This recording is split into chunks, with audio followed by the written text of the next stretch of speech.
Um projeto da Fundação Oriente, inaugurado em 2008, o Museu do Oriente em Lisboa é um espaço de conhecimento e partilha dedicado às relações históricas entre os portugueses e os povos asiáticos, bem como às tradições vivas da Ásia.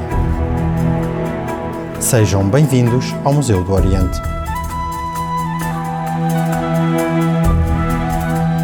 Estamos no Museu do Oriente, no primeiro andar, na exposição Presença Portuguesa na Ásia. Iremos ver uma exposição que reúne cerca de 1.600 objetos que abrangem diversas áreas, desde a orivesaria, artes plásticas, a cartografia, mobiliário, etc.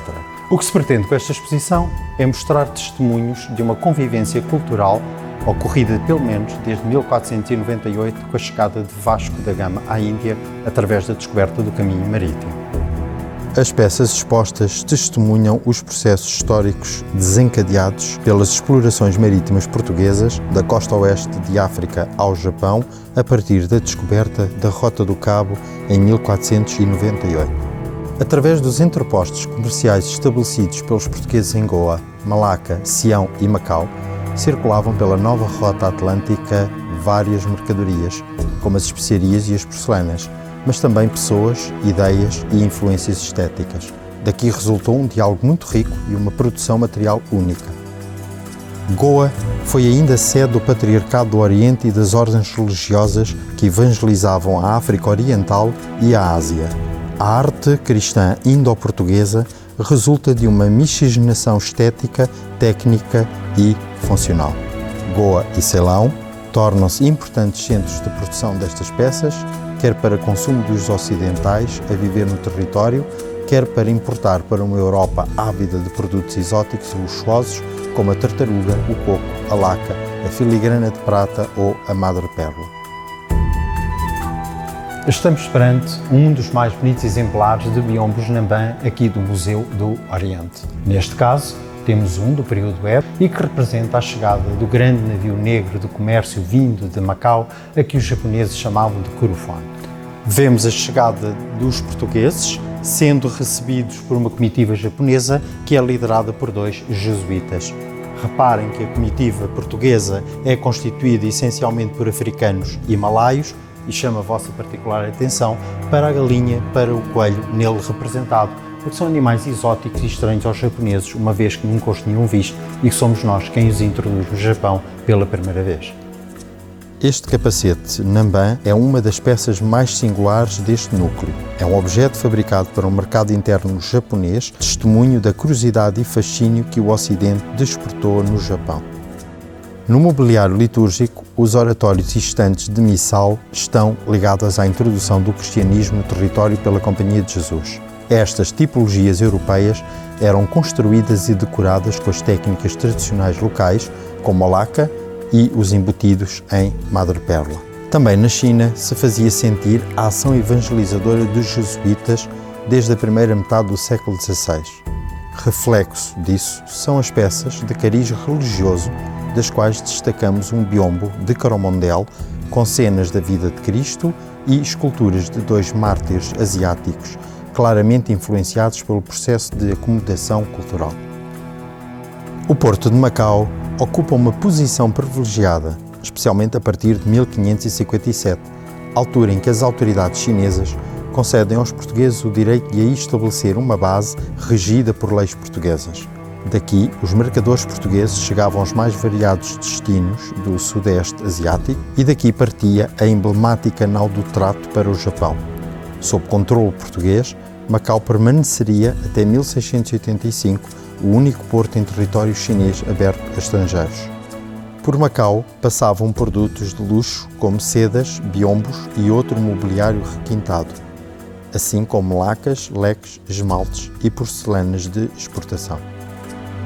Desde o século XV que os portugueses recolhem objetos dos povos com quem fomos contactando e que, aos nossos olhos, eram exóticos e estranhos. Isso dará origem aos gabinetes de curiosidades do século XVI, às grandes coleções europeias do século XVIII e XIX, que, grosso modo, no século XXI, encontram-se em museus. São disto exemplo o núcleo de terracotas funerárias chinesas que remontam a 3.000 anos antes de Cristo, assim como cerâmica e porcelana utilitária de famílias e estilos decorativos anteriores ao emblemático azul e branco, ou então poderá ser visto no núcleo alusivo ao budismo e ao taoísmo.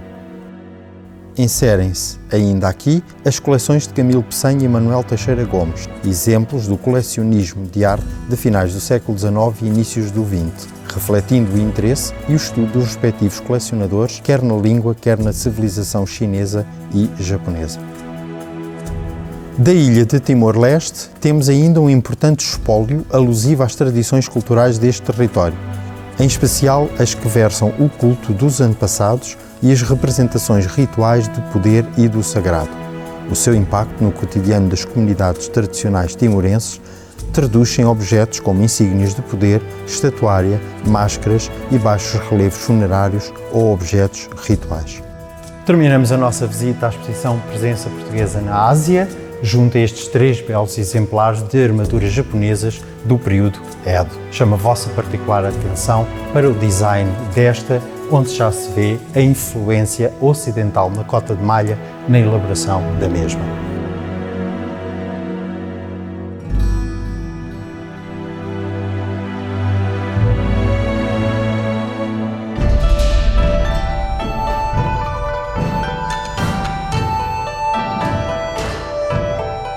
Estamos no segundo andar do Museu do Oriente com a exposição Ópera Chinesa. Esta exposição faz parte da coleção Cocon, que é considerada uma das 10 melhores e maiores coleções do mundo de arte asiática, quer cênica, quer performativa. Através dos atores, dos palcos, através dos acessórios ou dos repertórios, queremos dar-vos a conhecer o maravilhoso mundo da ópera chinesa. Ao contrário do que estamos habituados no Ocidente, a ópera chinesa é um espetáculo popular, conhecido e assistido por todo o tipo de público.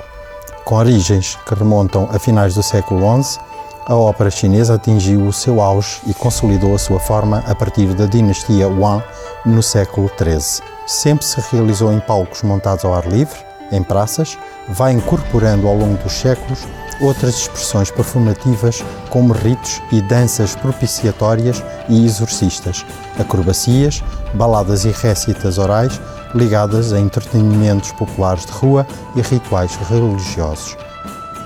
As suas histórias são bem conhecidas e os seus heróis, que podem ser os generais, os reis, os príncipes, demónios ou deuses, são representados, são lendários e são divinizados.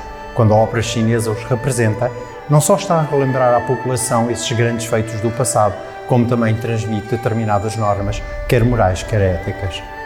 O aparato cênico da ópera é parco, pois pode resumir-se apenas a um pano de fundo, mesa e cadeiras. Em palco podem, em simultâneo, ser exercidas várias artes performativas e destaca-se pelos movimentos estilizados e pela voz artificial dos cantores em falsete. Visível ao público do lado do palco, a orquestra não excede mais de 9 elementos, com destaque para a percussão. A ópera chinesa é, em primeiro lugar, um teatro cantado que engloba música instrumental, canto, dança, mímica, comédia, artes marciais e acrobática. Esta exposição presta-lhes uma homenagem ao recriar o camarim da aclamada estrela Mei Lanfang, ator famoso pela sua dedicação a esta arte. Ele próprio aprendeu a pintar para ter a capacidade de representar personagens pintores, treinava horas a fio a voz e expressões faciais e desenhou muitos dos trajes que usou, chegando a conceber um de bambu para facilitar o arejamento do suor. A ópera chinesa situa-se no extremo oposto ao realismo. Assenta essencialmente em 4 personagens, o que não quer dizer que não haja mais. Estas personagens, através da rigidez dos seus gestos, através da cor das suas maquilhagens ou através da fluidez dos seus trajes, não representam uma ideia individual nem uma pessoa que pensa por si, ou seja, individualmente, mas antes representam um arquétipo de toda uma classe social ou ideológica. Olhemos, por exemplo, para a Dan. Vai representar toda a categoria das personagens femininas. Pode ser uma jovem cortesã, pode ser uma princesa, pode ser uma imperatriz, pode ser uma jovem de uma família reconhecida, como também pode ser uma camponesa. Já o Jing é um arquétipo que representa todo um grupo que é austero, toma decisões sábias. Pode ser um general, como também pode ser um juiz. Reparemos, por exemplo, no Shu, que pertence àquela categoria do brincalhão, do palhaço. Não só serve para descomprimir dando conselhos, mas é um pouco como se fosse a voz da verdade ou a voz da mentira, depende da inclinação que o personagem possa ter. Já o Shang vai caracterizar todas as personagens masculinas, que pode ser um jovem, pode ser um guerreiro, pode ser um idoso. A caracterização permite identificar as personagens logo que entram em palco. Traje, maquilhagem e acessórios como perucas, tocados, barbas e chapéus distinguem de imediato as princesas das camponesas, os heróis dos vilões, os deuses dos humanos. A aplicação da maquilhagem é outra arte que os atores devem dominar. Desta forma, as cores usadas obedecem também a um código próprio e deixam antever a psicologia das personagens, inspirando a empatia ou aversão do espectador. O encarnado simboliza a retidão e a coragem, o azul a astúcia e a determinação, o preto a lealdade, o branco a maldade, o verde a crueldade. O vasto repertório da ópera inclui comédias satíricas, histórias de amor, peças históricas e mitos fundadores da China. Através de todas estas atuações artísticas, é possível perceber as várias funções da ópera na cultura e sociedade chinesas. A crítica de costumes, a exaltação das virtudes guerreiras e morais, inspirar o temor aos deuses, a transmissão da sabedoria dos antepassados. A exposição apresenta-nos 4 das suas mais célebres histórias: a viagem ao Ocidente, a lenda da Serpente Branca, o pavilhão da Aula Oeste, romance dos Três Reinos. Destacamos ainda os teatros religiosos de exorcismo, Nuoshi e Dixi, realizados sobretudo nas comunidades rurais, no Ano Novo, na construção de uma nova casa ou em situações de calamidade. A variedade de objetos expostos demonstra a transversalidade e popularidade do património narrativo da ópera na sociedade chinesa. As suas personagens figuram em peças de porcelana doméstica, brinquedos de crianças, recortes de papel de Ano Novo, cartazes e gravura.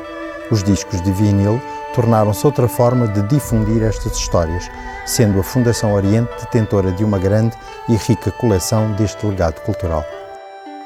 Com a Revolução Cultural, a ópera chinesa tradicional, na forma que a temos vindo a conhecer até aqui, vai ser proibida. No entanto, o novo governo vai apropriar-se desta forma de arte, uma vez que a mesma chega às massas, e vai alterar os seus conteúdos.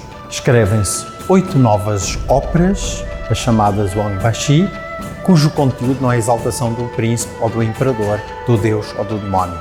Com estas novas óperas, o que é exaltado é o soldado que tombou no campo de batalha ou o lavrador que, com a sua enxada, cultiva em prol de toda uma nova sociedade. A partir de 1976, a ópera chinesa vai conhecer um novo ressurgimento e hoje, com o novo folclore importado pelas novas gerações, é considerada uma embaixada cultural da China em todo o mundo.